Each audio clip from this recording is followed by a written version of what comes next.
Good morning बच्चों। ठीक है, अपना जो राजस्थान का सामान्य परिचय था, तो राजस्थान के सामान्य परिचय के अंदर अपन ने कल बात की थी नामकरण। ठीक है, फिर उससे नामकरण के अगला क्या था? ठीक है, स्थिति एवं विस्तार। तो देखिए दोस्तों, स्थिति एवं विस्तार, स्थिति एवं विस्तार। ओके, तो अपने को यानी स्थिति और विस्तार की बात करनी है। तो अब अपन इसके लिए कहेंगे कि जैसे एक तो अपना अक्षांश होता है, एक अपना देशांतर होता है।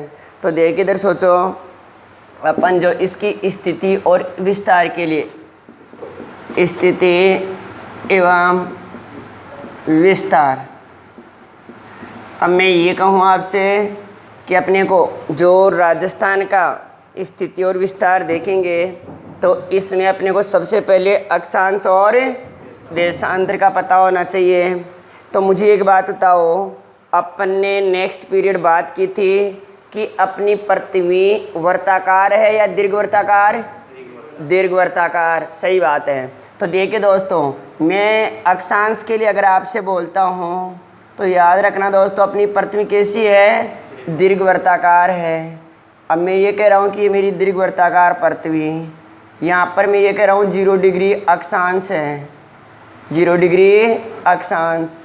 और याद रखना, ये अपना उत्तरी गोलार्ध, उत्तरी गोलार्ध, उत्तरी गोलार्ध, और ये है दक्षिणी गोलार्ध, उत्तरी गोलार्ध, और ये दक्षिणी गोलार्ध।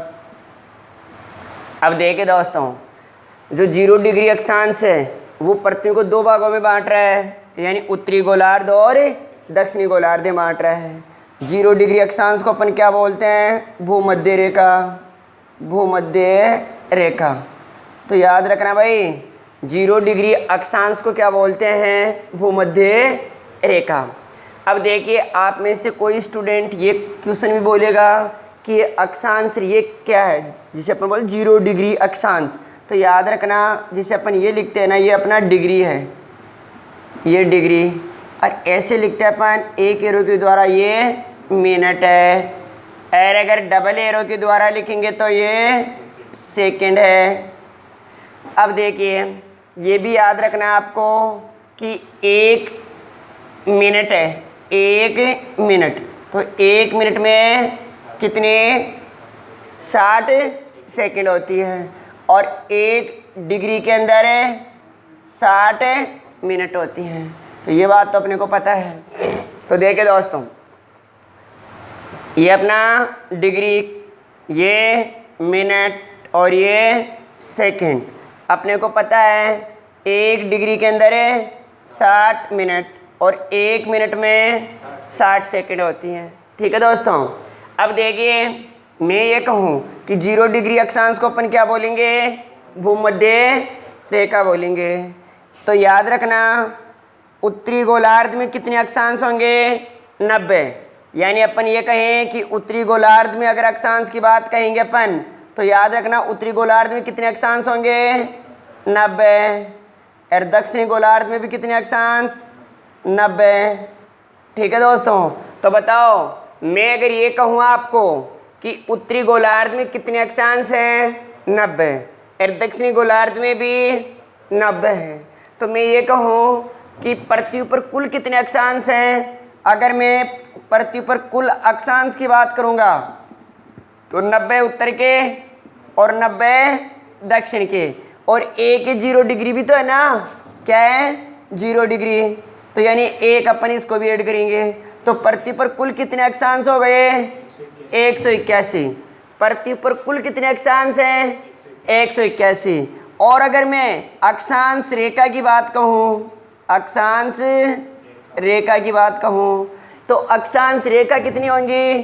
क्योंकि जो अपने 181 है उसमें से दोनों ध्रुवों को घटा दो, जो उत्तरी गोलार्ध और दक्षिणी गोलार्ध के दोनों ध्रुव हैं उसको घटा दो। तो 181 में से अगर 2 गए तो क्या होगा? 179। ठीक है ना।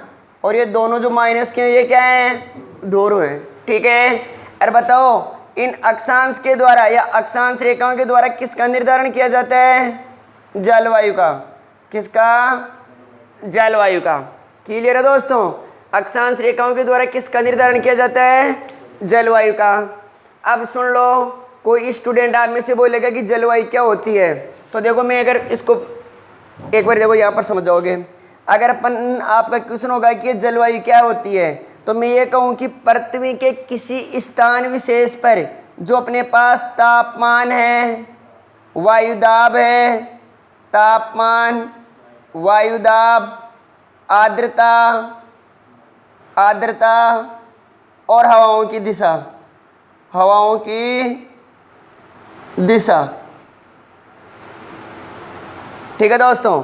तो देखिए, पृथ्वी के किसी स्थान विशेष पर तापमान, वायुदाब, आर्द्रता और हवाओं की दिशा, इनकी लंबी अवधि यानी 11-12 महीने की दशा, इनकी लंबी अवधि क्या कहलाएगी? जैसे 11-12 महीने की दशा की बात करें तो जलवायु।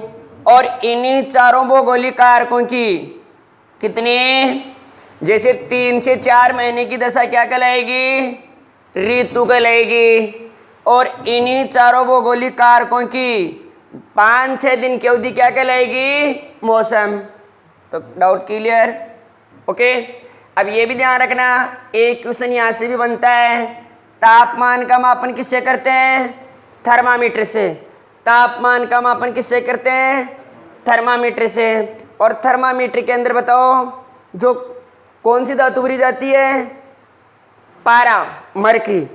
और याद रखना, जो मरकरी होती है वो कमरे के ताप पर क्या होती है? दर होती है। वायुदाब का मापन किससे करते हैं? मैनोमीटर से। आर्द्रता का मापन है हाइग्रोमीटर से। और हवाओं की दिशा का मापन एनीमोमीटर से। क्लियर है दोस्तों? तो अक्षांश में किसी को कंफ्यूज है क्या? सुनना, अपन जो अक्षांश की बात कहेंगे, 0 डिग्री अक्षांश को भूमध्य रेखा, जो पृथ्वी को उत्तरी और दक्षिणी गोलार्ध में बांटती है। और याद रखना, ये अपना डिग्री का, ये मिनट का, ये सेकंड का सिंबल है। 1 डिग्री के अंदर कितने मिनट होती हैं? 60 मिनट। और 1 मिनट में कितने सेकंड? 60 सेकंड। याद रखना भाई, मैं ये कहूँ कि पृथ्वी पर कुल कितने अक्षांश हैं? 181। और पृथ्वी पर अक्षांश रेखा 179। अक्षांश रेखाओं के द्वारा किसका निर्धारण करते हैं? जलवायु का। और फिर जलवायु होती क्या है? पृथ्वी के किसी स्थान विशेष पर तापमान, वायुदाब, आर्द्रता और हवाओं की दिशा, इनकी लंबी अवधि 11-12 महीने की दशा क्या कहलाएगी? जलवायु। और तापमान, वायुदाब, आर्द्रता और हवाओं की दिशा की 4-5 महीने, मान लो 3-4 महीने, इनकी अवधि क्या कहलाएगी?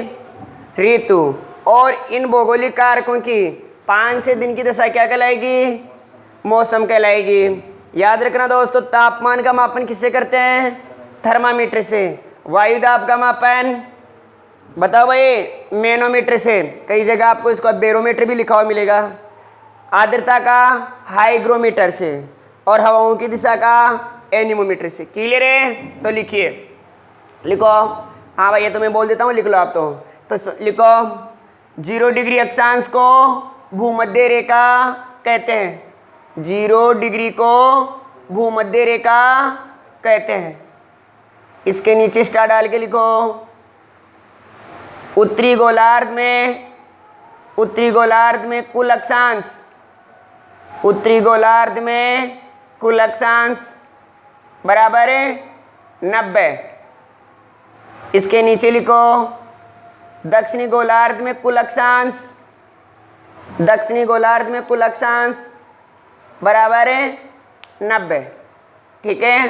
फिर लिखो नीचे, पृथ्वी पर कुल अक्षांश बराबर लिख लो 181, यानी 90 + 90 + 1 हो गया ना 0 डिग्री वाला।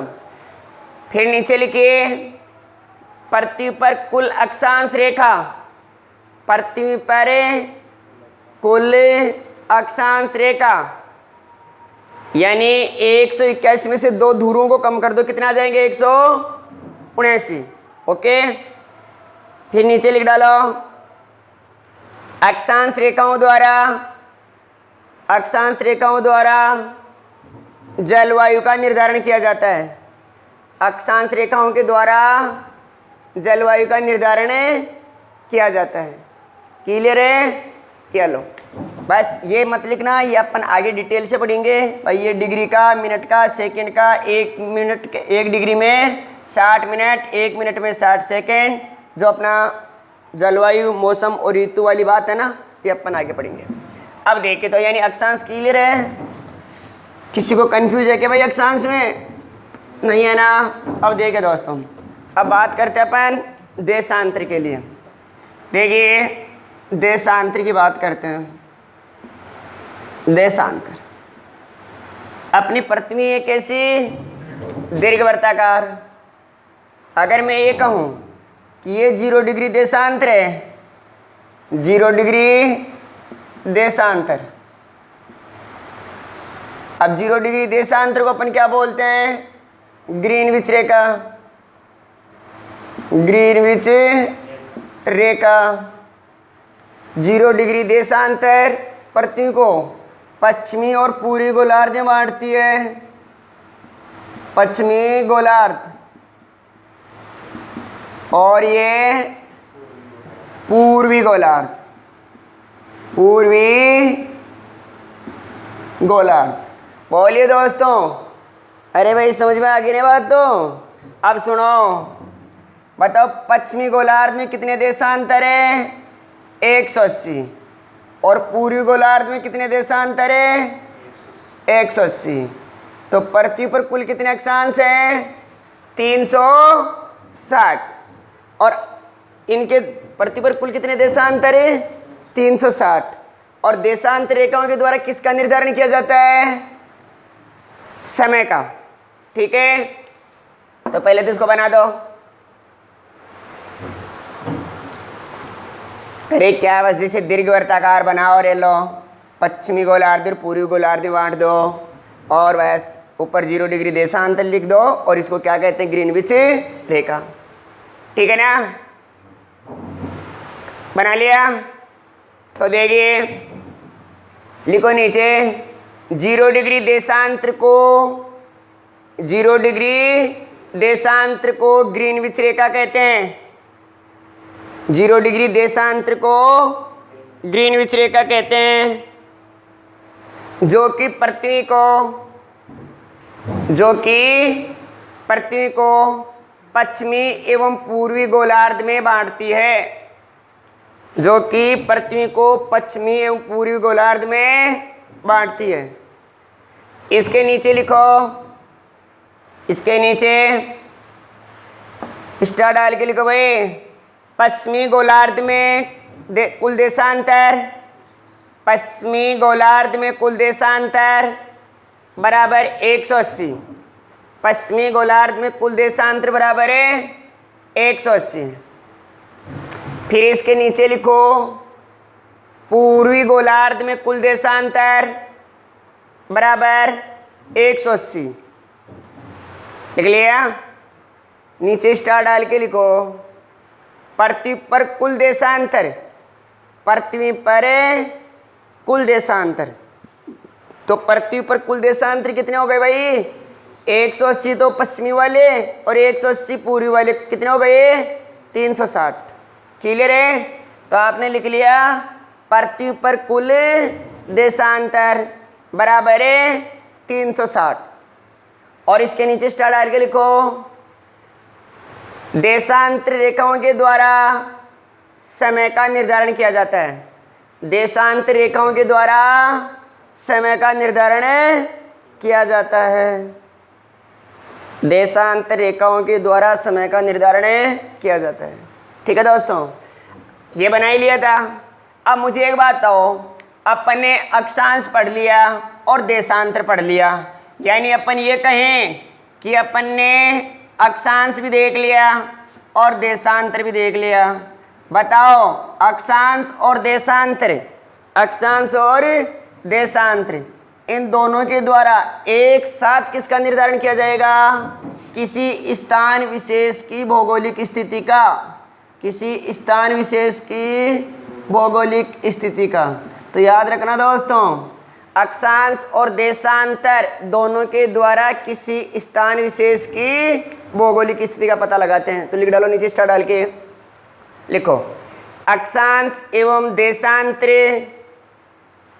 अक्षांश एवं देशांतर दोनों के द्वारा, अक्षांश एवं देशांतर दोनों के द्वारा एक साथ, दोनों के द्वारा एक साथ किसी स्थान विशेष की, किसी स्थान विशेष की भौगोलिक स्थिति का पता लगाया जाता है, किसी स्थान विशेष की भौगोलिक स्थिति का पता लगाया जाता है।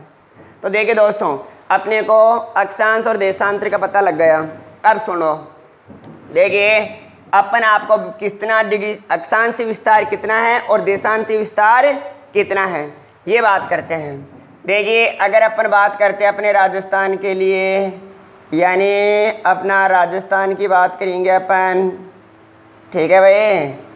तो देखिए अपने को पता है कि यहाँ अपना ये गंगानगर, ठीक है, गंगानगर के पास नीचे मान लिया ये बीकानेर, और बीकानेर के पास ये जैसलमेर, ये बाड़मेर, जालौर, सिरोही, उदयपुर,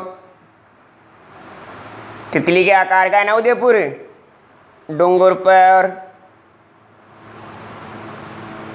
और ये बांसवाड़ा। देखिए दोस्तों, मैं एक बार ऐसे बोलता हूँ, आपको ऐसे लग रहा होगा भाई मैप के अंदर अटपटा सा, लेकिन आपको याद होना चाहिए। देखो बोलो, मैंने एक नंबर दे दिया, क्या है? गंगानगर। अरे एक नंबर है गंगानगर, 2 बीकानेर, 3 जैसलमेर, 4 बाड़मेर, ठीक है। तो देखिए क्या है? गंगानगर, बीकानेर, जैसलमेर, बाड़मेर, ठीक है। अब याद कैसे होगा? अब आप ये भी कहोगे कि सर ये तो मैप ही याद नहीं होता हमारे को। तो देखो मैप तो ऐसे याद नहीं होगा। मैप याद करने के सुनो, जैसे आप 4 या 5 ज़िले लो, जैसे मान लो अपन ने 4 ज़िले लिए, अरे मैं बोलूँ जैसे गंगानगर, बीकानेर, जैसलमेर, बाड़मेर, तो आप क्या करोगे? जैसे खाली मैप ले लिया और खाली मैप लेकर के जैसे इसमें लिख लिया, जैसे गंगानगर, बीकानेर, जैसलमेर, बाड़मेर, ऐसे। फिर आप नीचे से बोलो बाड़मेर, जैसलमेर, बाड़मेर, जैसलमेर, बीकानेर, गंगानगर। इधर से बुलाऊं तो गंगानगर, बीकानेर, जैसलमेर, बाड़मेर। नीचे से बोले तो बाड़मेर, जैसलमेर, बीकानेर, गंगानगर। 5 बार यानी 5-7 बार ऊपर से बोलो, 5-7 बार नीचे से बोलो।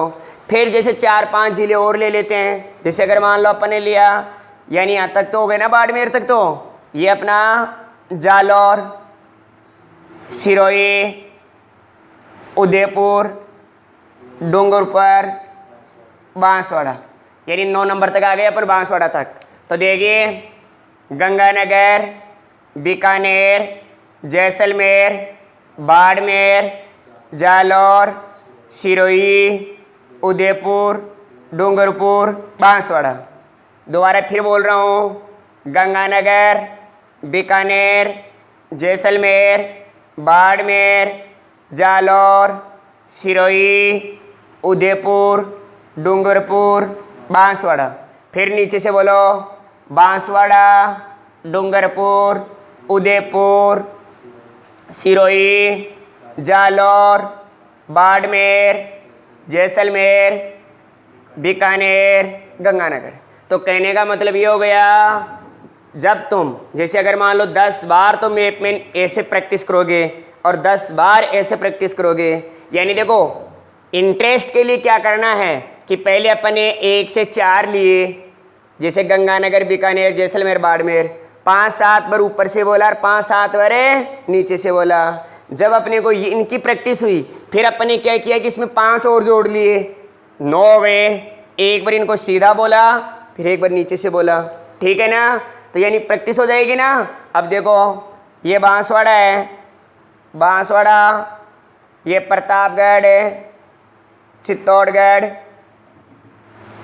चित्तौड़गढ़, भीलवाड़ा, और ये अपना बूंदी, और ये अपना कोटा। याद रखना, देखो इधर इसके लिए मैं ऐसे बना रहा हूँ, आपको याद कराना मुझे। तो ये मत देखना कि सर आपकी तो मैप की अगर मान लो कि वो स्टाइल तो अच्छी नहीं लगी, भाई आपको उससे मतलब नहीं, आपको मैप याद होना चाहिए। देखो बांसवाड़ा के पश्चात ही अपना प्रतापगढ़, चित्तौड़गढ़, भीलवाड़ा और ये बूंदी और ये कोटा, ठीक है। और इसके नीचे ये झालावाड़ और ये बारा, ये झालावाड़ और ये बारा। समझ आया क्या? तो देखो सुनो, अब मैं एक बार बोलूँ, पहले तो मैं आपको ये बता दूँ, ठीक है भाई। यहाँ पर इनके लिए देखो, एक बार अपने पास जैसे बूंदी बनाया था ना, ये बूंदी के पास, तो जैसे इस बूंदी के पास मैं नीचे यहाँ पर ये बना देता हूँ, ये क्या है, भैंसरोडगढ़ है। क्या है? भैंसरोडगढ़। तो यानी भैंसरोडगढ़ है ना, ये सीमा पर स्थित नहीं है। सीमा पर क्यों नहीं है? क्योंकि यहाँ क्या आ गया, बूंदी सीमा पर स्थित नहीं है। इसलिए नहीं है क्योंकि यहाँ क्या है, भैंसरोडगढ़। अरे भैंसरोडगढ़ किसका हिस्सा है? चित्तौड़गढ़ का। इसलिए यानी ये चित्तौड़गढ़ का हिस्सा है भैंसरोडगढ़। तो देखिए दोस्तों, अब अपन कैसे बोलेंगे, जैसे अगर गंगानगर, बीकानेर, जैसलमेर, बाड़मेर, जालौर, सिरोही, उदयपुर, डूंगरपुर, बांसवाड़ा, प्रतापगढ़, चित्तौड़गढ़, भीलवाड़ा, बूंदी, कोटा, झालावाड़ और बारा, ठीक है ना। 5-6 बार प्रैक्टिस ऐसे करो। अरे 5-6 बार ऐसे कैसे? बारा, झालावाड़, कोटा, बूंदी, भीलवाड़ा, चित्तौड़गढ़, प्रतापगढ़, बांसवाड़ा, डूंगरपुर, उदयपुर, सिरोही, जालौर, बाड़मेर, जैसलमेर, बीकानेर, गंगानगर, ठीक है दोस्तों। फिर इसके आगे यहाँ पर देखिए, सवाई माधोपुर, करौली, धौलपुर, ठीक है। सवाई माधोपुर, करौली, धौलपुर, भरतपुर, अलवर, भरतपुर हो गया ना, और ये अलवर, जयपुर, ठीक है, जयपुर। और जयपुर के पास में क्या है, सीकर, सीकर, झुंझुनू, झुंझुनू, और ये चूरू, और ये हनुमानगढ़, या लसाब 26। अब सुन लो, अरे कोई बच्चे देखेगा सर ये क्या बन गया ऐसे, ठीक है ना, ये तो मैप तो लगा ही नहीं। अरे तो तुम्हारे को मैप से थोड़ी मतलब है, तुम्हारे को तो क्या होना चाहिए, याद होना चाहिए। अब देखो पहला क्वेश्चन तो क्या निकला, अपन ने कितने जिले लिखे, 26। मैं क्वेश्चन ये बोलूँगा आपको, क्वेश्चन लिखवाऊंगा कि राजस्थान के कितने जिले सीमा पर स्थित हैं, तो आप कितने जिले बताओगे, 25 ही बताओगे। भाई टोटल तो करके कितने आ रहे हैं अपने, 26 हैं। लेकिन इनमें से जो बूंदी है ना, वो सीमा पर स्थित नहीं है। क्यों नहीं है? क्योंकि भैंसरोडगढ़ है यहाँ पर, ये भैंसरोडगढ़ किसका हिस्सा है? तो देखिए दोस्तों, क्वेश्चन बताओ, राजस्थान के कितने जिले सीमा पर स्थित हैं, 25। गिनते हुए आए तो कितने आ रहे हैं, कौन नहीं है, ठीक है, कौन नहीं है, बूंदी, क्योंकि भैंसरोडगढ़। अब सुन लो, अब ये बताओ मुझे, देखो याद करने का ट्रिक बता दिया ना तुम्हारे को, क्या करना है, 1 से 5 लो, फिर 5 बार सीधे बोलो, 5 बार उल्टे बोलो, फिर अगले 5 और लो, फिर 10 को बोलो सीधा और उल्टा, फिर 5 और लो 15 को, 5-7 बार सीधे, 5-7 बार उल्टे, फिर 5 को और लो, वो ही रूटीन करो, फिर 5 को और लो, फिर 1 बार सीधा और 1 बार उल्टा। बताओ याद होगा कि नहीं होगा? और फिर अगर मैं पूछूंगा तो तुम ये बोलोगे कि गंगानगर, बीकानेर, जैसलमेर, बाड़मेर, जालौर, सिरोही, उदयपुर, डूंगरपुर, बांसवाड़ा, प्रतापगढ़, चित्तौड़गढ़, भीलवाड़ा, बूंदी, कोटा, झालावाड़, बारा, सवाई माधोपुर, करौली, धौलपुर, भरतपुर, अलवर, जयपुर, सीकर, झुंझुनू, चूरू, हनुमानगढ़। ठीक है दोस्तों, अब देखिए बताओ राजस्थान में कितने जिले अपने, 33 है ना, तो 33 में से यानी 26 तो हो गए, कितने बच गए? सीधी बात तो ये कहो ना कि भाई 25 सीमा पर स्थित है, तो इसका मतलब 25 और कितने वो बच गए, 8। तो इसका मतलब ये क्वेश्चन ये भी बन गया कि राजस्थान के कितने जिले हैं जो सीमा पर स्थित नहीं है? 8, और 8 में से एक तो रट गया अपने को, कौन सा? बूंदी। तो इसका मतलब जो बीच में रह गए वो कौन कौन से रह गए? देखो 7। एक तो जैसे अपना याद रखना नागौर, कौन सा? नागौर। एक जोधपुर, नागौर जोधपुर।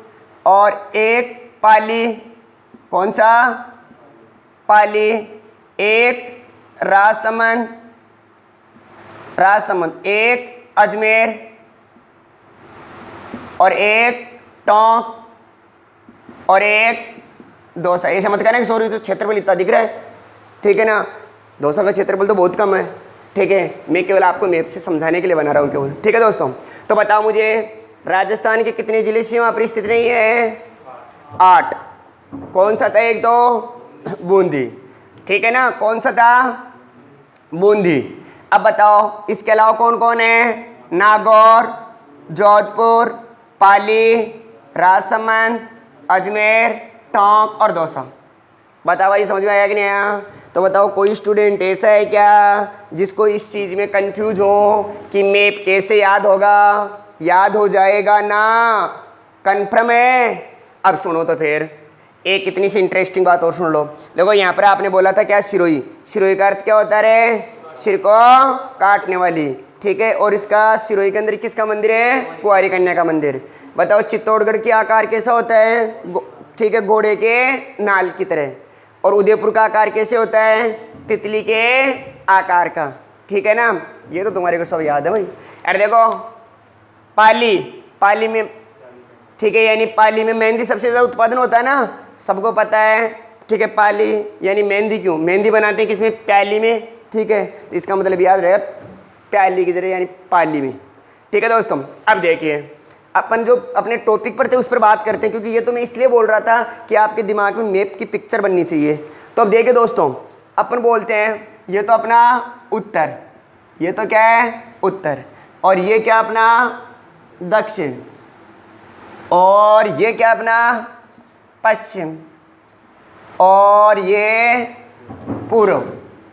तो अब एक बात बताओ दोस्तों, मैं ये बोलूँ राजस्थान के अक्षांश विस्तार के लिए, राजस्थान का अक्षांश विस्तार 23 डिग्री 3 मिनट से लेकर के 23 डिग्री 3 मिनट से लेकर के 30 डिग्री 12 मिनट उत्तरी अक्षांश तक। राजस्थान का अक्षांश विस्तार कितना है? 23 डिग्री 3 मिनट उत्तरी अक्षांश से लेकर के 30 डिग्री 12 मिनट उत्तरी अक्षांश तक। क्लियर है ना?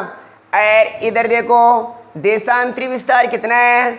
69 डिग्री 30 मिनट से लेकर के 69 डिग्री 30 मिनट से लेकर के 78 डिग्री 17 मिनट पूर्वी देशांतर तक। क्लियर है? राजस्थान का देशांतरी विस्तार कितना है?